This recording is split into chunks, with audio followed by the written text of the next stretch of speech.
Usa ka tingog, usa ka katawhan.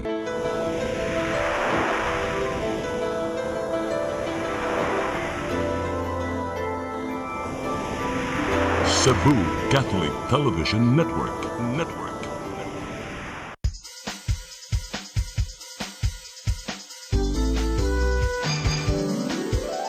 Hello Cebu, maayong buntag.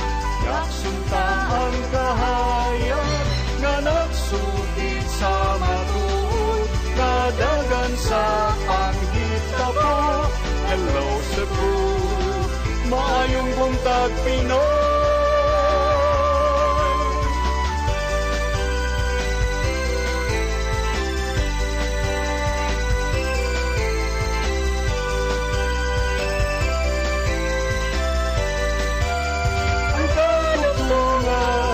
Sa mga katawhan.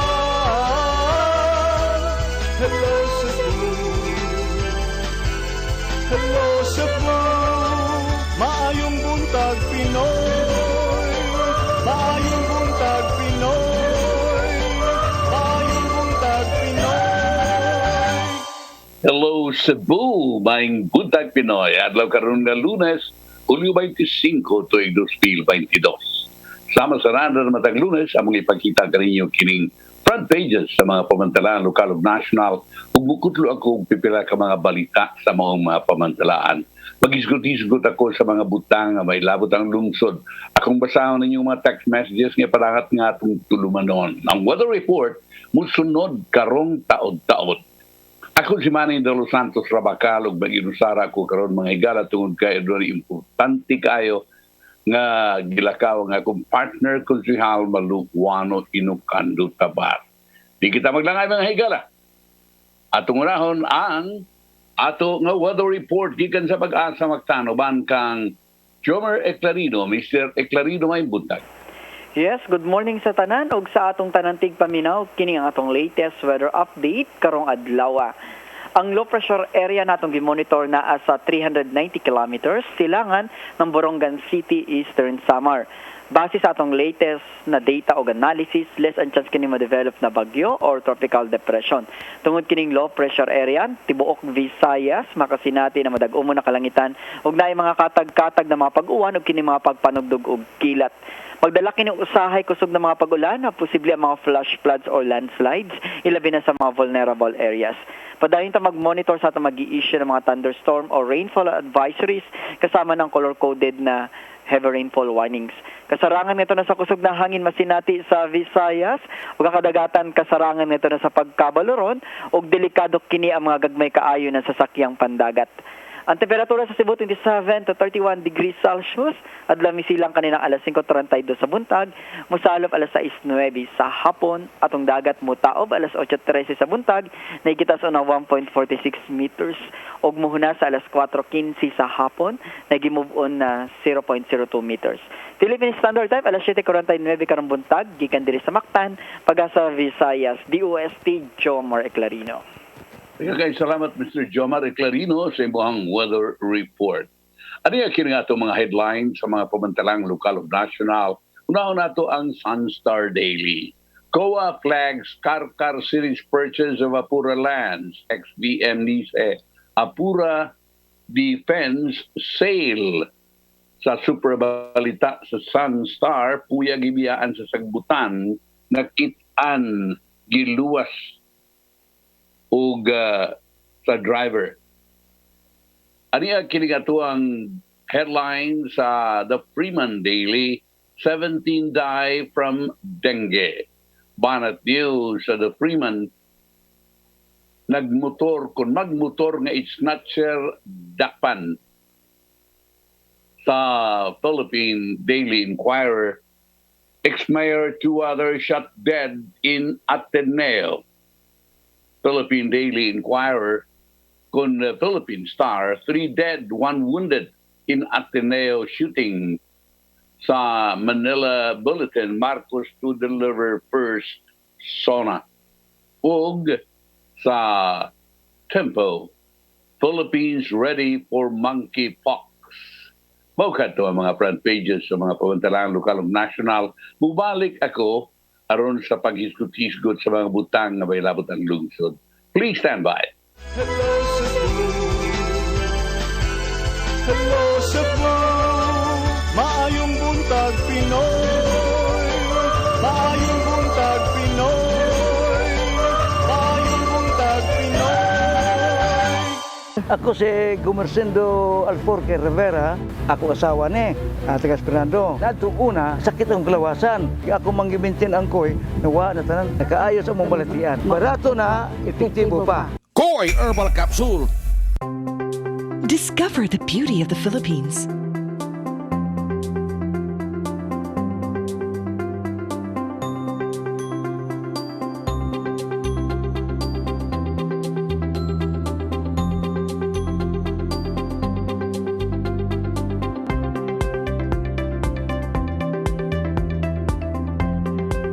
With Philippine Airlines, the country's flag carrier.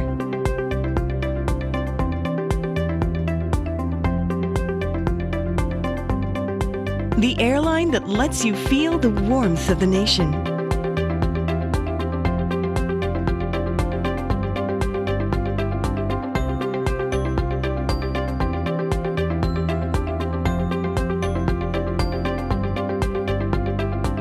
Mabuhay!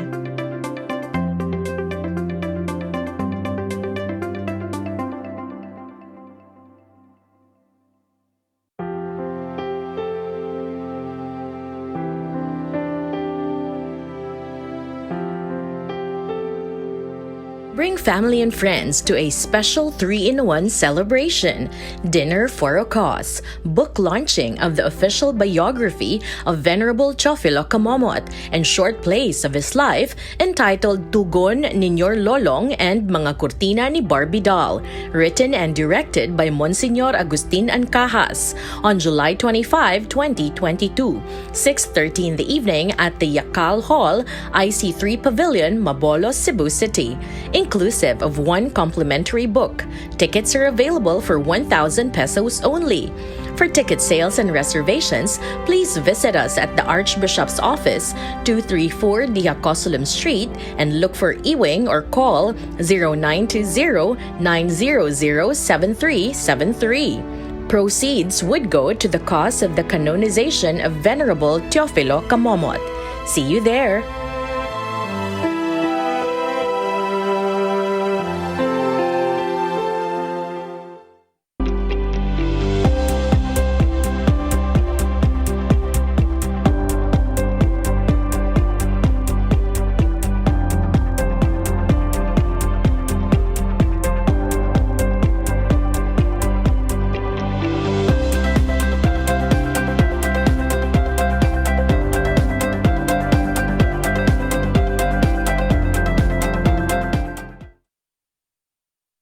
Hi, this is Pilita Corrales. Si Jo Awayan. Kini si Vina Morales. Kumusta mong tanan? Si Dulce ni nga nagpasalamat sa inyong tanang pag-ampo ug pasidungog kang Gloria Sevilla.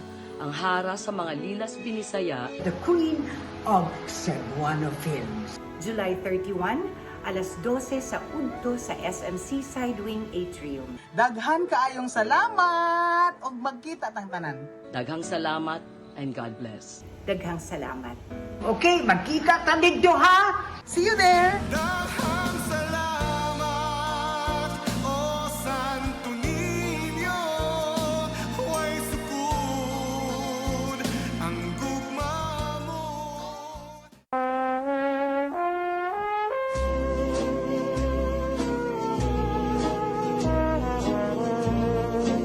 Gloria Sevilla, reyna sa pelikulang Binisaya.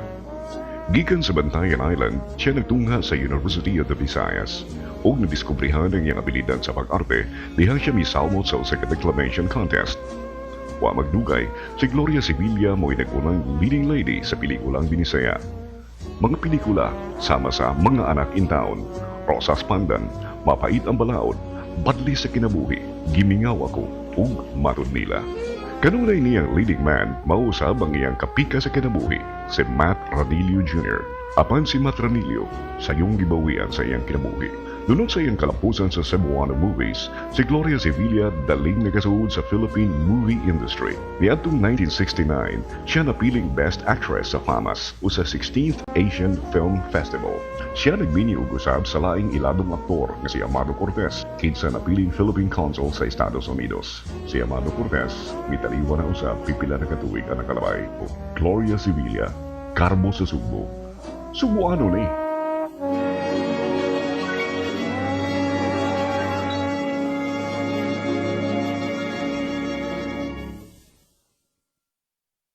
Hello Cebu, hello Cebu, maayong buntag Pinoy, maayong buntag Pinoy, maayong buntag Pinoy. Maraming salamat sa buo maing Buntag Pinoy. Karon mahigala mo ipagguwa sa mga komentaryo o gikunmarsab sa mga findings sa Commission on Audit COA sa ilang gihimo nga audit sa tanan nga mga buhatan sa gobyerno including local government units. Niadtong milabay nga mga sibya nato ato nang gihinganlan, atong gibasa, atong gikutlo gikan sa mga tinubdan ang mga gi-flag, ang mga gipungan, ang mga gi-question sa COA. O karon ato ipadayon daghan man kini sila kay lagi ang tanan man gyud moy ila nga gi-audit. Karon ang Commission on Audit nakakita og indications of irregularities. Lalo pa murag timailan nga dunay irregularidad sa pagpamalit o pagpatuman sa mga proyekto sa Cebu City.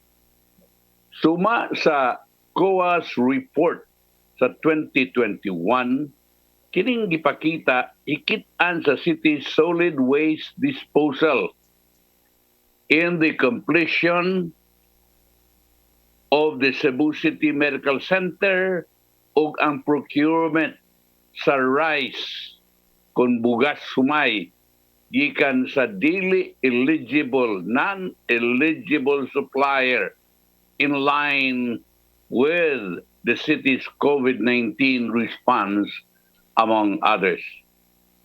Pipilat ka mga indications timailhan sa kalapasan, gitumbok sa mga dapit sa A, pagpamalit o ang pagpatuman sa mga proyekto sa solid waste disposal service na mitotal og 383,531,706 pesos.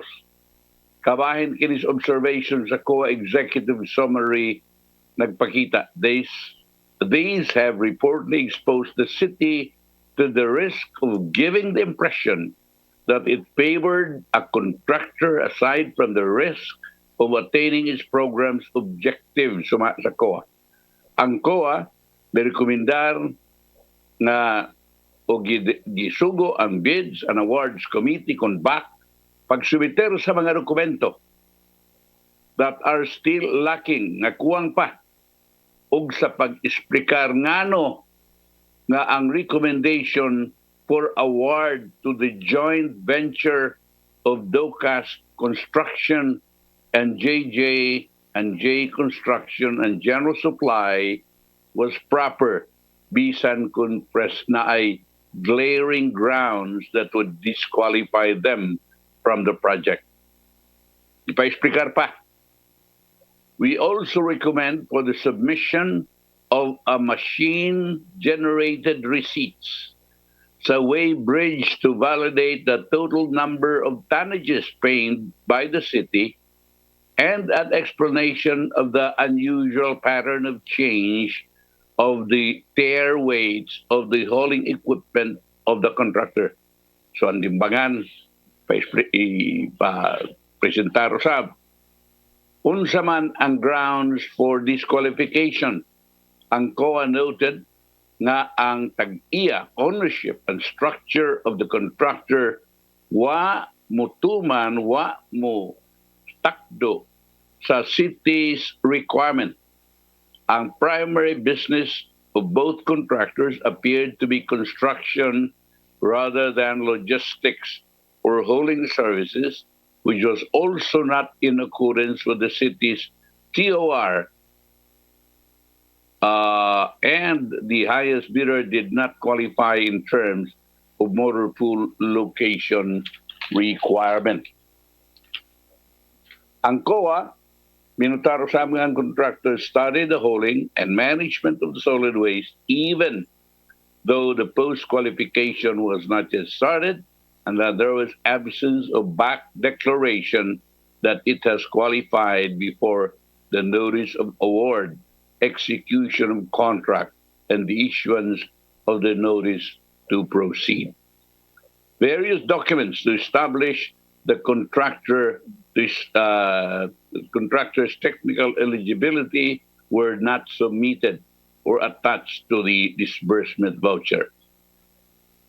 Sa ilang tubag nitong Marso 26, 2022, ang Kanhibak Chairperson for Goods and Services, misugilon sa COA, ng Docas Construction, usa ka legitimate and existing contractor of the city and has in fact prior to the procurement in question was awarded 3 purchase orders for solid waste collection and disposal. Ang COA usab mitumbok na ang kalangay sa pagpatuman sa phase 2 sa construction sa Cebu City Medical Center na dunay total contract of 299,674,815 pesos and 9 centavos. Significant delay sa CCMC. Ang kalangay is allegedly caused by the design and detailed engineering issues, slow decision-making, giving of unreasonable time extensions, and confusing computations of contract time. Ang maong kalangay, sa COA, nakadeprive sa mga lumulupyo sa gikinahanglan kayong health facility, especially atol sa health crisis. Along with this, ang COA usab binutar na inconsistencies, as a matter of fact, in the implementation sa procurement rules, which has allegedly rendered the transaction illegal or have put the interest of the government in a disadvantaged position. Ang COA may rekomendar nga ang Department of Engineering and Public Works, DEPW, mo prepare ug mo sumiter ug usa ka klaro nga presentation of the contract time both during the period of suspension orders and time extensions during along with a detailed computation of how it came up with a positive slippage of 11.05% of December as of December 31, 2021. The city accountant has been directed to evaluate the DEPW's computation of contract time thoroughly and thereafter impose liquidated damages to the contractor whenever appropriate. Ang DEPW well contractor ipa-explicar sa nganong ang portion sa 6,042,658 pesos and 18 centavos of the variation nga gipabayran sa calendar year 2021 na nganong di man kini ipabalik considering that it was deemed waived by the contractor by operation of law. Ang contractor ipaabot sa na musumiter or musecure sa consent sa Sterling Insurance Company for the contract extension so as to make the security contract remain in full force and effect. Otherwise, it will be required to post a performance bond anew. Sa iyong niana, si Cebu City Mayor Michael Rama, mihulga usab nga kansilahon ang kontrata sa contractor karon sa baong construction sa nahibilin nga floors sa Cebu City Medical Center kung dili kini makumpleto karong Oktubre 2022. Niadtong Marso 11, 2022, ang OIC City Engineer mihatag sa audit team o kopya sa memorandum dated March 10, 2022 which required engineers to prepare and submit the document required as per audit recommendations. Atol sa exit conference, ang DEPW may explica nga sa pagkakaroon, they are still in the process of preparing them. As of date, we have not yet received the transmittal of these documents. Wa pa kuno ang COA makadawat. Ang city accountant, on the other hand, may paibaw sa COA sa iyang tubang datong Marso 22. Karon tuiga nga ang office has coordinated closely with DEPW, including seeking copy of their justification letter relevant to the audit observation. Ang accounting office also reportedly manifested its commitment to adhere to the laws and regulations and not limited to Republic Act number 9184. Ang city, pitukod din ng bagong CCMC building human na ang karaan na guba na itong earthquake na sa Cerro na may uyog sa Cerro Visayas na itong 2013. Muna na sa constructions. Karon ang COA nagpakita usab nga ang syudad may palit og 30,478 kasako sa bugas sumay alang silang COVID-19 response nga may balor og 90 milyones 799,400 pesos gikan sa usa ka dili eligible supplier or middleman. Ang COA cited back failure to take reasonable steps to ascertain the real standing of the supplier. Hence, there was no assurance that the city was able to obtain the most advantageous price and terms for his contract. Ang BAC is directed sa pag-esplikar nganong minegotiate sila sa Marcabi Distributors Philippines Incorporated. Bisan kung klaro kayo nga kini siya usa lamang ka middleman. Ang BAC explain nato sa COA na ang MDPI usa ka existing supplier sa siyudad sa Subo. Atol sa mga sayo nga mga adlaw sa pandemic, ang kompanya mo'y usa sa mga misupply o andam kini nga mutabang sa siyudad bisan kung bayran kini o sa ignon ta utangon usa no unya na lang mabayre. They stress that at the height of the pandemic, ang city government wa na kuno'y luxury of time to look for suppliers. Kaya ang iyang mga constituents nangayo na og bugas tungod sa kalisod sa lockdown. Muna nga ang Bayanihan Act has been achieved is dealing with the supplier as far as dealing with the supplier is concerned. Ang COA's 2021 report nagpakita usab nga over the past 5 years, ang Cebu City has consistently registered a relatively low absorptive capacity of only 12.7% on average in the utilization of its 20% local development fund. Doon na pa'y magasto nga 1,582,475 1,582,475,927.62 centavos as of the end of 2021 o ang kadugay sa pagsugod sa project implementation from 1 year to more than 5 years from the time they were funded.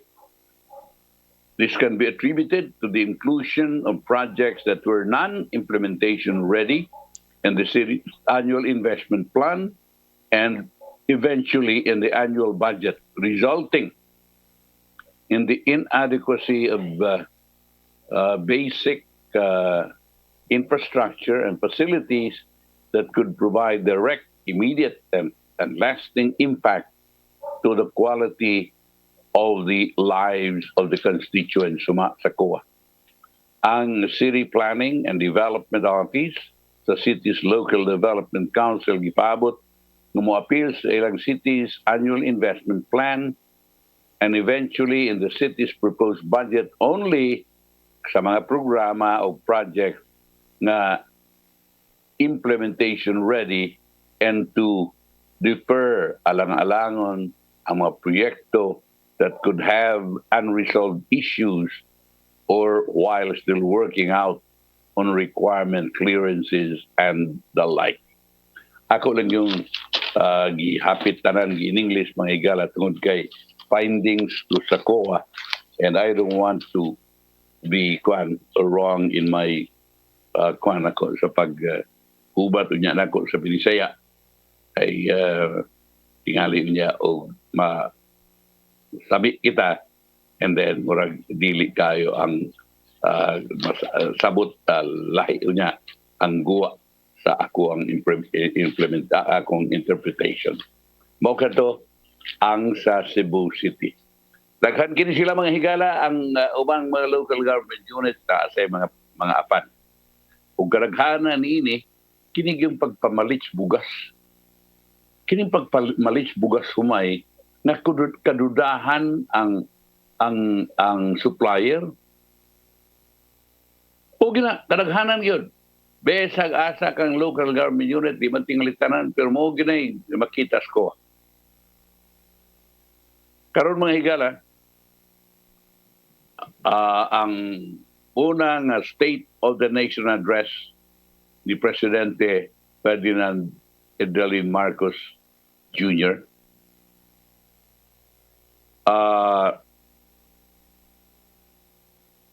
Ang programa sa pagpaiuli gikan sa pandemya, edukasyon, Ferdinand Romualdez Marcos Jr. Gikan sa pandemya, edukasyon o food security, government partnership, ug uban sa private sector, kampanya batok sa illegal drugs ug kriminalidad, lakip sa infrastructure development ug human rights mao ang pipila ka mga issue nga buot madunggan sa mga magbabalaod ug non-government organization na tukyo ni President Bongbong Marcos atol siyang unang State of the Nation address karong hapon. Muna ilang gipaabot pero itakas siguro mabugi na isulti ni Marcos. Si Senator Loren Legarda ningon giabot niya ang si Marcos nga magbabaw sa special measures sa administrasyon sa pagkabot sa better normal gikan sa epekto sa coronavirus disease pandemic. Naglaom siya nga kini nga mga plano naka-align ug attuned sa climate path mo manihiyatan ng linya. Matod ni Legarda, naglaom siya na madugog gikan sa presidente na musulti sa priority programs ug policy reforms bahin sa health ug education, food security of agriculture ug sustainability programs, economic ug fiscal policies, human rights, social justice, unemployment ug underemployment legislative agenda, critical role of sa local governments, foreign policy, ubang pressing issues bahin sa ekonomiya, sama sa inflation ug serye sa oil price hikes. Hapit naman taran, ginganla naman Loren Legarda. Si Senator Sani Angara ningon nga si Marcos, ipaabot niya nga mutuki sa pandemic recovery apan nakasandig sa plano sa pagpatuyok sa ekonomiya. Kanhi Philippine National Police Chief nga karon Senador Ronald de la Rosa naglaom si Marcos musulti na iyang ipadayon ang nahimo sa kanhi administrasyon ni Presidente Rodrigo Duterte na batok sa illegal drugs, criminality o anti-terrorism. Si Christopher Bongo gusto nga si Marcos upadayon sa pagsalig, pagpaligon sa healthcare, food security, disaster response measure o ang build program diin muhatag usab og dugang trabaho sa mga Pilipino. Daghari sila mga higala og singit sab si Yapay Obadiah,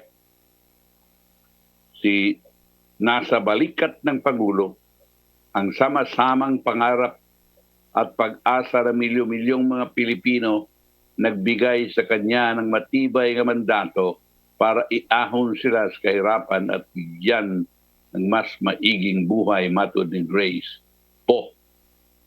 Samtang ang Human Rights Watch nanawagan ng Marcos sa paghatag ng prioridad sa pagsulbad sa human rights concerns ug pailan ini atol sa iyang SONA.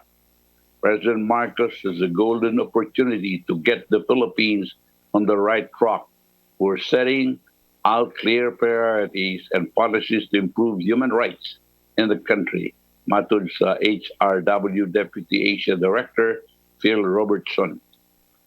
Ang miyawag usab sila kang Marcos sa pagbuhi kang kanhi Senador Laila de Lima kinsa natanggong sukad sa 2017 tungod sa pasangil na nalambigit sa illegal drug trade. Okay. Mao kada mga higala ang gipaabot sa mga senador kun o bakaraan tumanon ni President Marcos is another thing. No? Kay siya man sige siya meeting, sige siya cabinet meetings o pinaagi sa mga feedbacks nini murag ang amoy iyang isuwat sa iyang SONA. Siya mismo sumapa sa Malacanang ang nagsuwat siyang kugalingon na State of the Nation address. Wa siya kining ghostwriter. Unya, si Marcos gipaabot na mo-convene sa Legislative Executive Development Advisory Council kung LEDAC uman siyang unang SONA iyang i-deliver karong hapon paabot alas 4 or before the more or less yan napita. Si Executive Secretary Vic Romualdez sino nagkanayon nga Malacanang set to date sa meeting. Ang LEDAC serves as a venue for lawmakers to tackle measures that the President and the Executive Branch want Congress to pass. Ana diya sabut-sabutan man nila sa gusto presidente, kung sa matabang sa Kongreso, both houses of Congress sa mga agenda kung unsay mga gusto sa presidente. And after that, we will do all these things. The LEDAC, we have to look into the 2023 budget anyway. Is given by law 30 days from the opening of Congress to submit this budget proposal to both houses of Congress. Ang LEDAC i-create by Republic Act 7614 itong Disyembre 9, 1992 panahon ni Presidente Fidel Ramos. O ang sakop nini 20 ka mga sakop sa with the President as chair and the following members: the Vice President, Senate President, the Speaker of the House, pito ka mga sakop sa cabinet designated by the President, 3 members of the Senate designated by the Senate President, tuto ka sakop sa House designated by the Speaker, representante sa local government units, representante gikan sa youth sector o representante gikan sa private sector. Sa yun yan, si Senator Juan Miguel Zubiri nga mao'y gipaabot nganlan na Senate President kadiyang ang 19th Congress mo abli karong adlaw yaw hagang Marcos na mo convene sa LEDAC to discuss the direction and request of the executive branch in terms of legislation, including the proposal to right size the government. Okay, now pang tumanusab ka na. Unya, karon di ay mga higala ang mga kompanya sa lana ipaabot na next week, no? Turon semana, murag mo us-us na sa ng presyo sa gasolina o crudo sa industry projections. Silang advisory netong Sabado, ang Uni Oil Petroleum Philippines nagkanayon ang diesel prices mahimo na muus-us og 1.80 ngadto sa 2 pesos batag litro. Ang gasolina mahimo nga muus-us og 30 centavos ngadto sa 50 centavos batag litro sa Uni Oil. Ipaabot next week from July 26 to August 1 diyan dapita. Muna ang naibawan. Department of Energy sa Uniana may attribute dining rollback kanunay sa produkto sa lana sa US Federal Reserve's expected 100 basis point or full percentage point interest rate hike this month. Ang Department of Energy nagkanayon nga kining sunod-sunod nga rollback, sunod-sunod nga pagminos sa presyo sa lana mo depende sa desisyon sa Federal Reserve to implement another aggressive hike in interest rates.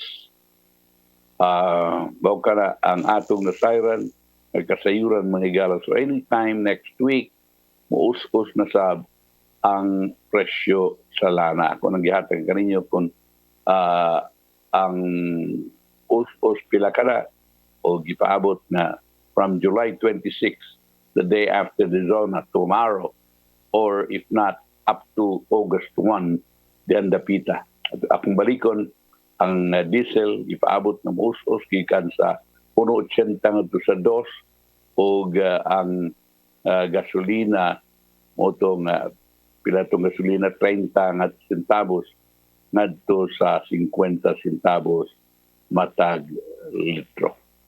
O kana, ang atong nahipos na mga kasayuran. Ari kita sa uban nga hilisgutan, mga higala, daghan man ng mga balita. Atong sayran na dako nga balita kagahapon dito sa Ateneo. Nakuratan ko, dahil nagbasa ko ni ini mga higala, kay malagi na, magani kay taon makasyon to ang mga apo. Kining dihay tulong patay.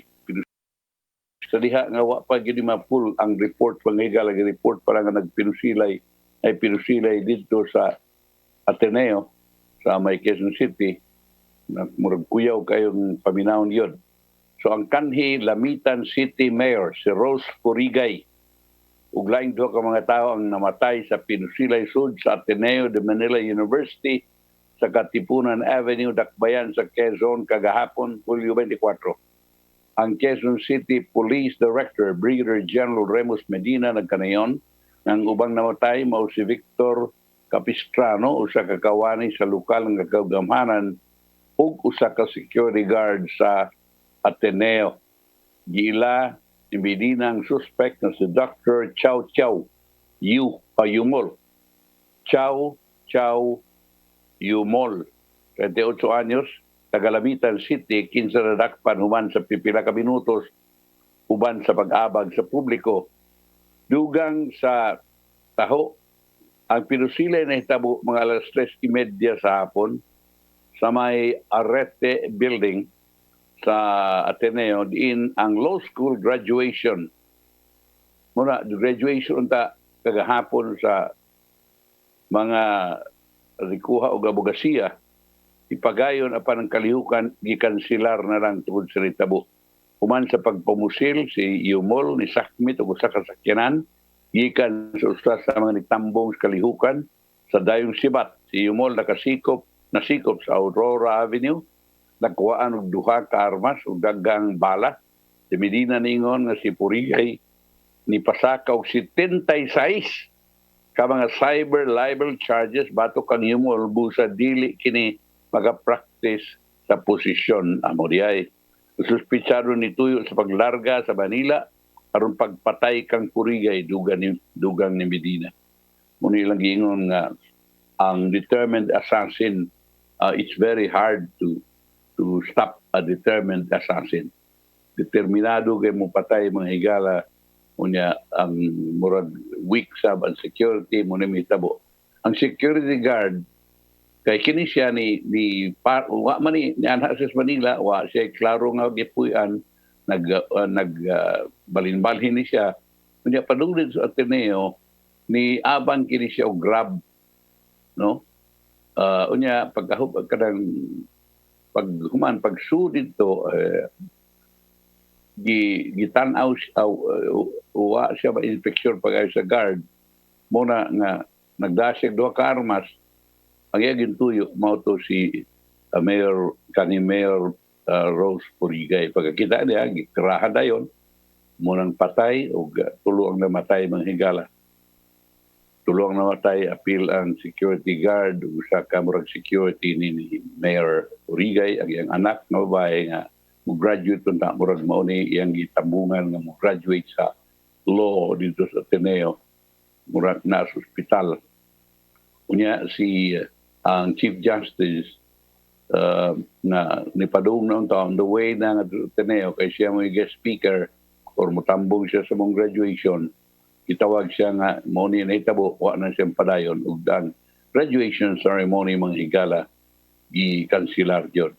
Kini si Yumol ang suspitsado mi commander og sakyanan sa mga mitambong unya yung ipadagan along the way nakabangga siya daghan kay sa banggaan unang naglagot ang ubang mga drivers gitabangan siya bukbok muna absent siya sa pulis ang pulis magod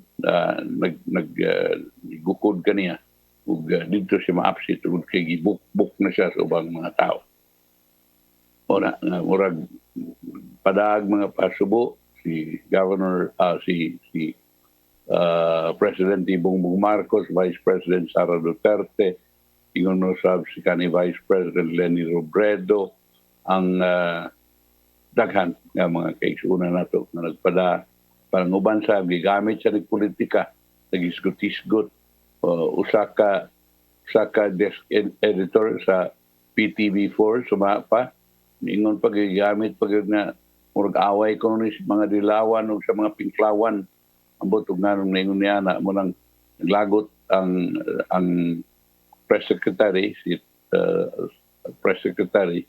Ms. Trixie iyang gipa-imbestigar kining maong tao ngano nga murag iapil-apil ang politika. Mubalik ko karon taon mga higala maning pipila ka pahinumdum. Please stand by. Hello Cebu, maayong buntag Pinoy. Maayong buntag Pinoy. Maayong buntag Pinoy. Ako si Mr. Rudy Romares, electrical subcontractor ng Maayong building. Ani adto nga wala pa ko mogamit og koy sakit akong tuhod, iglakaw na ko, akong mga lutaha no. Labi na gikan ta sa overtime. Di sa ko ganahan mo kaon, nindot na ang resulta kay karon mo agi ta sa rampa diha no, maglakaw ra jud ko. Mga batan-on nga mauwahin akong lakaw kay kusog na ko mulakaw tungod sa paggamit nako sa koy. Suway mo gamit sa koy kay nindot kay resulta. Daghang kay salamat sa koy herbal capsule. Barato na, epektibo pa. Koy Herbal Capsule. Discover the beauty of the Philippines.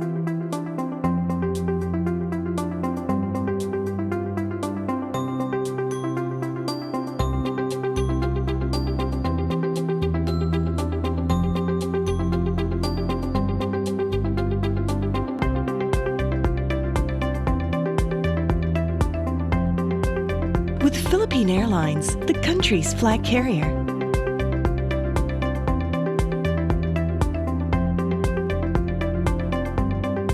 The airline that lets you feel the warmth of the nation.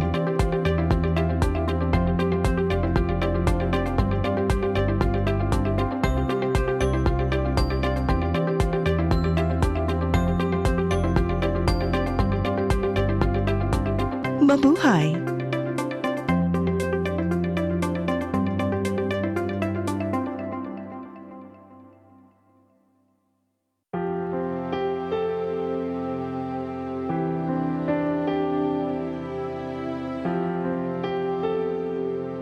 Bring family and friends to a special 3-in-1 celebration, dinner for a cause, book launching of the official biography of Venerable Teofilo Camomot, and short plays of his life entitled Tugon Ninyor Lolong and Mga Kurtina ni Barbie Doll, written and directed by Monsignor Agustin Ancajas on July 25, 2022, 6:30 in the evening at the Yakal Hall, IC3 Pavilion, Malolos, Cebu City, inclusive of one complimentary book.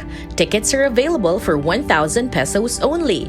For ticket sales and reservations, please visit us at the Archbishop's Office, 234 Diacosolum Street, and look for Ewing or call 0920-900-7373. Proceeds would go to the cause of the canonization of Venerable Teofilo Camomot. See you there!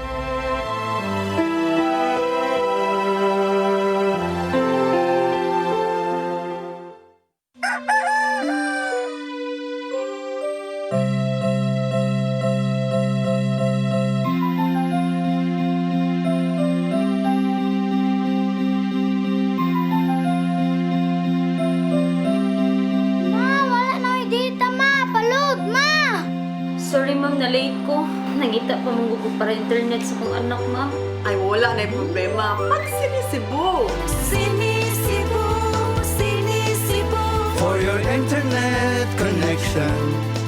And for the signal of your cable TV. So fast and straight, that transmission to your home.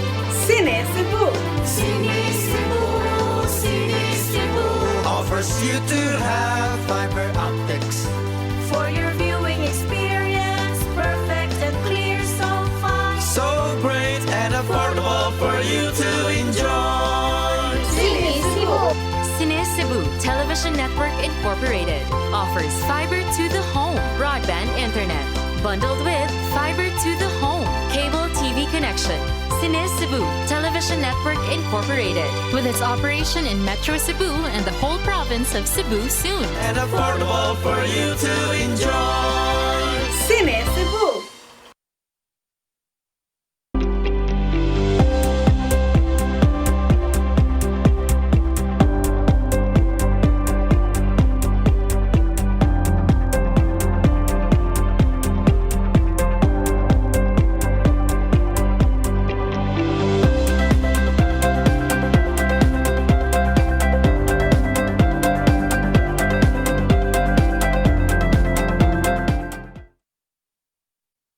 Hi, this is Pilita Corrales. Si Jo Awayan. Kini si Vina Morales. Kumusta mong tanan? Si Dulce ni nga nagpasalamat sa inyong tanang pag-ampo ug pasidungog kang Gloria Sevilla.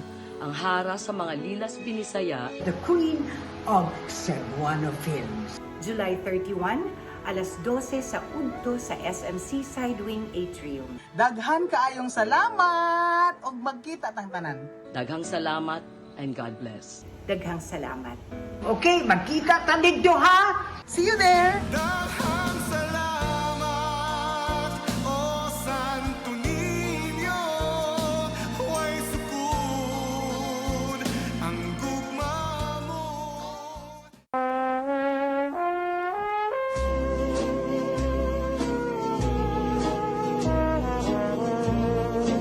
Gloria Sevilla, reyna sa pelikulang binisaya. Gikan sa Bantayan Island, siya nagtungha sa University of the Visayas ug nadiskubrihan ang iyang abilidad sa pag-arte diha siya misalmot sa usa ka declamation contest. Wa magdugay, si Gloria Sevilla mo'y nag-unang leading lady sa pelikulang binisaya. Mga pelikula sama sa Mga Anak in Town, Rosas Pandan, Mapait ang Balaod, Badli sa Kinabuhi, Gimingaw Ako, ug Matod Nila. Kanunay niyang leading man, mausab ang iyang kapika sa kinabuhi, si Matt Ranillo Jr. Apan si Matt Ranillo, sayong gibawian sa iyang kinabuhi. Dunod sa iyang kalapusan sa Cebuano movies, si Gloria Sevilla daling nagasuod sa Philippine movie industry. Niadtong 1969, siya napiling Best Actress sa FAMAS o sa 16th Asian Film Festival. Siya nagbini og usab sa laing iladong aktor nga si Amado Cortez, kinsa napiling Philippine Consul sa Estados Unidos. Si Amado Cortez, mitaliwa na usab pipila na katuig ang nakalabay o Gloria Sevilla, Karbo sa Sugbo, Subuano ni.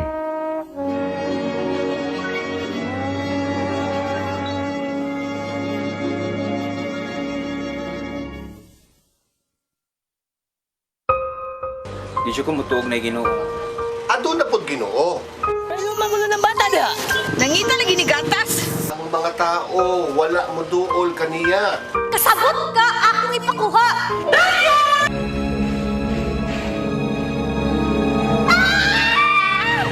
Ug naa sa unang Timoteo 3:15 nga ang iglesia sa buhi nga Dios mo iyang panimalay ug mao ang haligi ug sukaranan sa kamatuoran.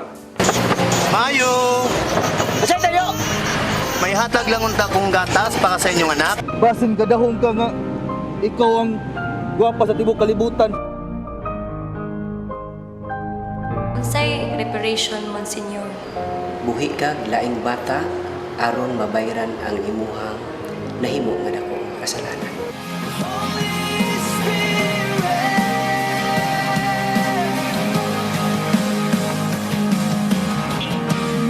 Daghan ka nato ang nagduda kung doon na bagay Ginoo o wala. Apan ang Biblia nag-ingon nga atong dawaton pinagi sa pagtuo ang kamaturan nga doon ay Ginoo. Sa Hebreo 11:6 nag-ingon walay makapahimot sa Dios kung walay pagtuo. I came for you. I came for you. Holy Spirit. Hello, Cebu. Hello, Cebu. Maayong buntag Pinoy. Maayong buntag Pinoy.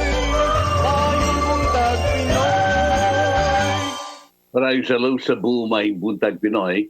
Maraming usab ang mga appointments sa mga tao nga ihulip sa kalain-lain nga mga mabakasyon, mga bakante nga mga posisyon. Gani karong bago, gitudlo ni Presidente Marcos ang Sandigan Bayan Justice nga si Alex Quiros. Isip chairperson sa Governance Commission for Government-Owned and Controlled Corporations, GOCCs. Muli, gi-announce Malacanang na itong Sabado. Ang mandatory retirement ni Quiros, unya paunta sa Sandigan Bayan, unya paunta sa 2027.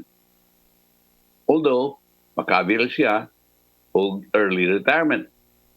Wa siya mo early retirement as of Saturday o gi-confirm with the presiding justice Amparo Gabutahitang. Ang Section 12, Article 8 of the Constitution says, members of the Supreme Court and other courts established by law shall not be designated to any agency performing quasi-judicial or administrative functions. Si Press Secretary Trixie Cruz Angeles mo respond sa questions or Rappler na unsa ang epekto niini sa kining appointment ni Quiros. Anyway, mo karang higala tudlo si Justice Quiros ni Presidente Marcos sa gitawag og Governance Commission for Government-Owned and Controlled Corporations. Moni kuan gayo kining government-owned and controlled corporations moni kusog and sup-sup sa kwartas gobyerno. Kay dagko ay silang mga not only bonuses nga milyon, dili kanang ilahang mga per diem, kanang ilahang mga tingana na kining hatag nga kada meeting, no? Berting gabiha. Muna nga kanyanto patuyang na sila.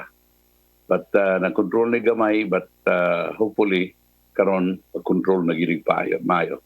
Usa ka wa pa noon mo retire, at dali ra maning ma-solve. All he has to do is retire if need be. No?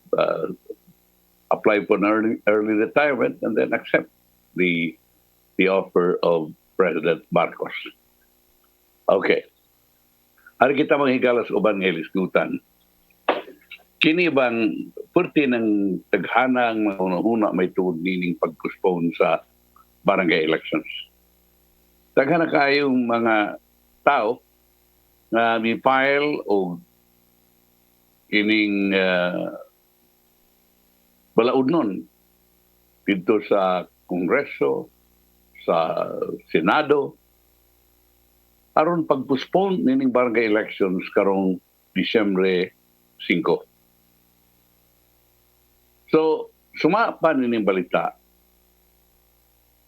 ang national government kung mo-postpone sa sangguniang kabataan o barangay elections, maka tigom og 8 bilyones ka pesos, 8 billion pesos in expenses na magamit unta nga hinabang sa mga kabus. So kining kapin sa 8 bilyones pesos na igasto sa barangay ug SK elections magamit for an economic stimulus program suma ni Kongresista Jaime Cojuangco sa Tarlac, First District, one of the youngest members of the House of Representatives at mid-20s. Pareha rin sila ni Juan, anak ni President Marcos nga si Sandro. This budgetary allocation can better be used for much more urgent government endeavors. These may include the extension of loans for micro and small businesses, financial support, or ayuda. Mangyaha is House Bill number 2071 na ipostpone ang electoral exercise karong tuiga ngadto sa Mayo 2023 ato pa sunod tuig.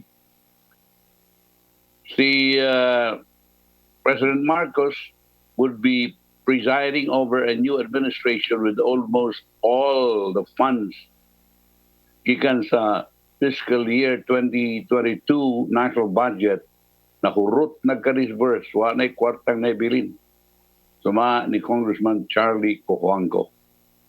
It will be very difficult for him, ni Marcos Jr., sa pagsugod sa iyang mga objective sa pag-jump start sa ekonomiya na giatubang og COVID pandemic ug ang gubat dito sa Ukraine kung ugaling way kwarta. Mauna nga atong nahibawan sa lain na neophyte congressman si Richard Gomez sa Leyte mi-file usab og House Bill number 937 nga mo gihapon ang katarungan. Magasalbar gihapon og 8 bilyones ka pesos ang gobyerno kung i-postpone ang national o SK elections. Si Gomez na ganayon, na kining maong kwarta, 8 bilyones pesos, mahimo nga i-abot-apon sa mga barangay gamiton sa pagpamalit og rice program, no, pag-prioritize gamiton sa rice program for agriculturists, mechanization, seeds program, and more research for rice production. Bao ka na, ang iyang bill, nag-propose nga elections, the barangay and SK elections will be held on December 5, 2023. Napailaghan mga higala nga mi-file ini og mga launon nga i-postpone ang maong barangay elections. Murag si Inday Sara Duterte o murag si Presidente Marcos, murag uyon man nga i-postpone ang elections. But di mo guna sila magbuot. Ang magbuot nini mga higala mauman ang mga senador o mga kongresista.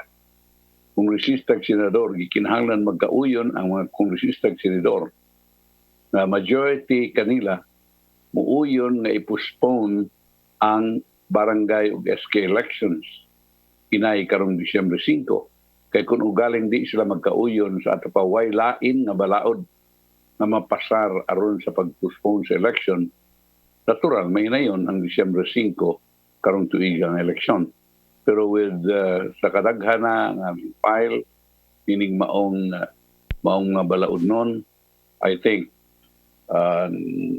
murag ma-postpone gyud ang eleksyon. Kini gyud noon mga higala, kadtong mga napildi ba kaniadto miaging barangay election o SK election, o kainoon ng ambisyon pa karon, kunya dako na kay nagasto kay sige nagsuroy-suroy, sige nagpainom, sige na og panghatag og bisag unsay panghatag nga suborno ginagmay aron nga di na sila kalimtan nigabot sa eleksyon, limpyo na sa kanal, kunya murag nagpakitang gilas na sa mga barangay, murag dako kay kahiubos kung galing naa nagyubalaod nga mag-ingon nga wah dili na yung eleksyon. Muna nga murag huy abaga kung galing dili na yon. Ani ang mga igala kining usa ka murag kuyaw ni balita ba?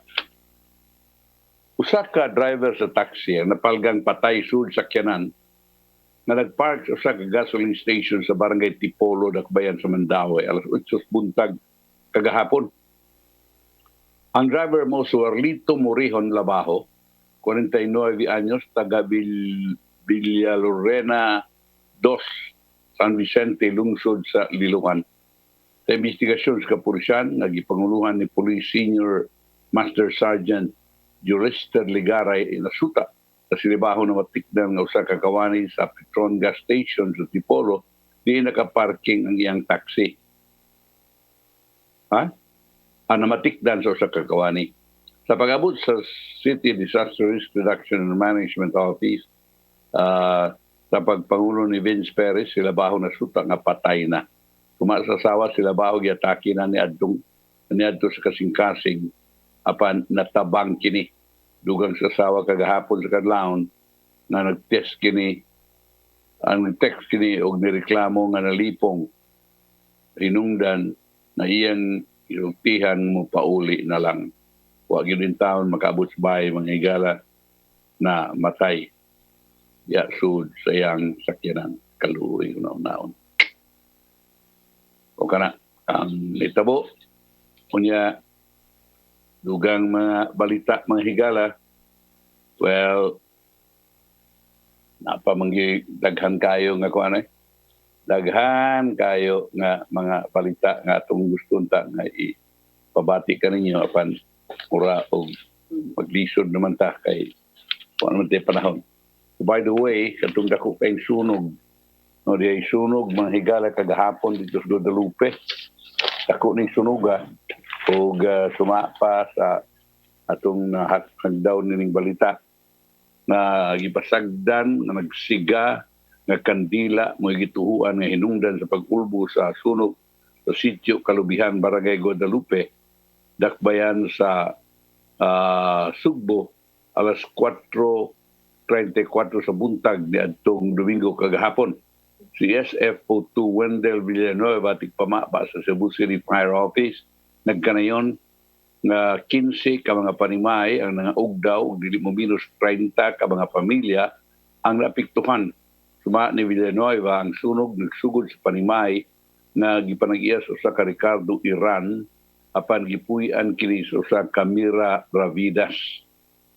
Sa pagpakisayon sa CCFO gikan sa mga residente tungod sa wa mapaw nga kandila mo hinungdan sa pag-ulbos kayo. Apan si Villanueva atol sa pagkikinabi sa Super Balita Cebu nagpaabot sa opisyal nga resulta sa investigasyon sa sunog. Ang sunog gisakas unang alarma mga alas 4:39 sa buntag tungod sa daling pag-abot sa mga bumbero. Pagka alas 6:16 sa buntag gideklarar na kontrolado na ang sunog ug paglabay sa pila ka minutos gideklarar na napaong na ang kayo. Dugang ni Villanueva nga ibadabana nga maabot sa 450,000 ang danyo sa sunog. Samtang ang mga fire truck na ning tubag sa alarma nakasinati og kalisod tungod sa kasakaon ug kasudlonon sa dapit hinungdan nga gipangsumpay na lang ang mga host sa fire trucks aron makaabot sud nga bahin sa maong sitio. O kana mga higalang nagtabo, hapit na karaadlaw dunay sunog. No, hapit karaadlaw dunay sunog niya kining tungod mangunis ka init sa kinahanglan magbantay gid mo pag-ayo ha. Kinahanglan bantayan gid niyo pag-ayo kay dili lalim kining ini kaniyo ra kayo ni nga mo kuan mo dali ra kayo mo kanang mo kanit ba sunog ba tungod ka init dry may lag dunay uwan-uwan itanggari sa uwan-uwan mo maghapon na pinagangangang uwan sigar man nun ug kusog kayo no di ay atong nanahan sa kuan ng balitang yun nini. Ang pandemya nagapasamot sa kalisod sa ni Raimunda Basalan 74 anyos mag-uuma nga namaligya og mga utanon sa merkado sa Bayawan, Negros Oriental. Apan matod ni Basalan, ang 10,000 nga ayuda gikan sa Sustainable Livelihood Program SLP sa Department of Social Welfare and Development dako og natabang sa pagpahiuli sa ilang kahimtang. Ang 10,000 na nadawat nako mo'y akong ipuno sa akong sari-sari store. Ang assistance mao kini ang instrumento tabang sa Ginoo aron kami dili magutman ug mapadayon ang among paginabuhi. Paambit ni Sara S. Gutierrez kani overseas Filipino worker ug usa ka beneficiaryo gikan sa dakbayan sa Tagbilaran, lalawigan sa Bohol. May lagi ning iya kay yan gigamit og tirarong ang uban tong each man dayon. Di ba? Suri-suroy na rin mga molos. Horot. Si Gutierrez na nagiyag sa sari-sari store apan sa panahon sa pandemya, ang iyang ginansya lakip sa puhunan magamit sa panginahanglanon sa pamilya. Dako kayong tabang karamo sa amuang gagmay nga mga panginabuhi matod ni Lourdes. Kinsa mapasalamaton sa nadawat gikan sa kagamhanan nga naghatag og suporta sa katawhan. Ang SLP ni destino og kawani na regular nga mobisita sa mga benepisyaryo ug nagmonitor sa pagpatuman sa Livelihood Assistance Grant. May na ingon ana ang naghatag og technical assistance atol sa monitoring ang Regional Program Coordinator sa Salina Patindol niawag sa mga benepisyaryo sa paghatag og importansya sa hinabang gikan sa kagamhanan. Kinahanglang mag-keep mo og notebook og logbook sa inyong halin aron dali makita ang inyong earnings o kainon alkansi ba mo mato ni Patindol. Okay, nindot nang yuniana mga higala. No? Nindot nang yuniana nga tuduan na to ang mga kabus in town na sa paginabuhi niya yung iyon. Arita sa paugnat sa kusog mga higala samtang murag hapit na tamhuman, suma siyang team manager si John Paul Maunes sa iyang Facebook post. Its mission accomplished for Cebu renowned Philippine Accessible Disability Services, Kiring PADS, Dragon Boat Team sa International Dragon Boat Federation 13th Club Crew World Champion.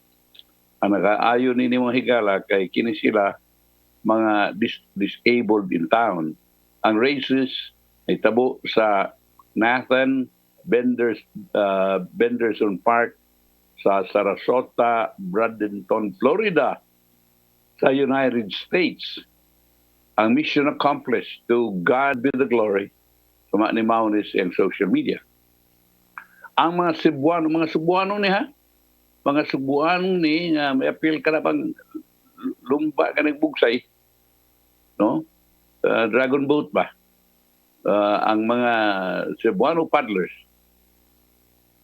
nagpakita o nindot kayo sa ilang unong kaadlaw ng competition with the golden performance of the 500-meter race of the small boat SB Paradragon 2 open category, paddling the way in perfect harmony. The mainstays of pads reached the finish line with the fastest time of 2 minutes and 19.015 seconds. O they outclassed ilang gilupig ang duha ka mga teams, ang Para Fusion Sarasota ug Para United Sarasota na nag-silver o bronze lamang. Sumapas atong report. Pagkanindot, no? Kini mga yunini mo itong ganahan kayo. Kunya, napagilain, kay ngilngig mo kita nining garote, nining Arnes. Ang Philippine team, may home court advantage. Kung may puno silang limited participation sa foreign fighters because of some travel issues caused by global pandemic. Daghang wa makaani ng mga foreigners. Aron pag-compete sa 16th World Eskrima Kali Arnis Federation Wake Up Championship naghimo na itong Hulyo 18 to 22 sa Mandaue City Cultural and Open Sports Complex. In what is by far the most lopsided triumph in the 30th year the history of Wake Up, ang Filipino Arnisadors reign supreme in the prestigious 5-day tilt, with authority sweeping away a record-establishing total of 418 medals to emerge as the runaway overall champion. Congratulations, ato guna. Kanang Arnes, Skrima, ato na. Para di panahon mga igala itong tapusong na itong pagparanguban pinagi sa pabaho ni Tatay Dodong Limchua, Pulong o Kinabuhi.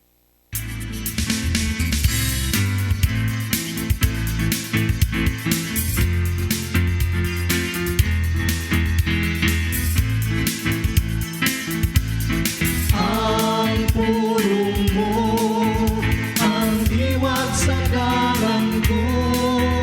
Ang tao nga muhatag siyang kinabuhi kang Hesus, may kausaban gyud nga mahitabo siyang kinabuhi. Usa nini mo ang iyang pagkontrolar sa iyang kasuko. Kitang tanan anahan ining maong tawhanong pagbati.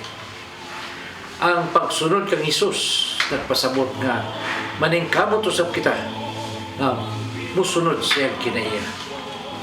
Siyang pagkapapainobsanon o sa iyang malumong kasing-kasing. Sa Efeso 4:26 na gaingon, kung masuko kamo, bantay nga dili kamo makasala. Ug ayaw palungtara ang inyong kasuko sa tibok adlaw. Sa matagi gayon nga ikaw masuko, kini maghataw dili mayong resulta. May mga balatian nga masakitan. Labaw sa tanan, maghatag kini kadaot sa imong panglawas. Kay kini may direktang epekto sa panglawas sa tao. Sa Santiago 1:19 ito sa 20 nagingon, timane kini, minahal ko mga igsoon, kinanglan nga kamong tanan andam sa pagpamati. Apan, dili madali-dalion sa pagsulti ni dali masuko. Busa pangayoa sa Ginoo nga magkalingkamas ka hining negatibong pagbati. Maigsoon, mao kini ang pulong nga naghatag og giya sa atong kinabuhi. Pagampo kita sa ngalan samahan sa Anak sa Espiritu Santo. Nagitong Amahan, pasayloa kami sa mga higayon nga nagdala kami sa mong kasuko. Gusto namong isalikway kini maong datang na kinaya. Tabangan kami sa mong mga pagpaningkamo. Kining tanan namong gipangayo pinagi sa mong buktong anak si Kristo. Amen. Samahan sa Anak sa Espiritu Santo. Ang pulong mo ang diwag sa ko. Punong kinabuhi ni Tatay Dodong Limchua mo nagtapos ng ating tulumanon ng mga pasalamat sa COI, sa Philippine Airlines, Arsobispo si Palma, kang Nanay Diana Limchua, Tatay Dodong Limchua, News Manager Dennis Tabar, sa TOC, kang Robert, kang Inday, Joan, Michael, Rodel, Raymond, Bruce, ug sa studio, kang Ferdy o kang Direct Jenny. Sa nga ni Konsehal Malong Uano Inupando Tabar, ako si Manny de los Santos Rabacal. Hello Cebu, Maayong Buntag Pinoy. God bless. Bye.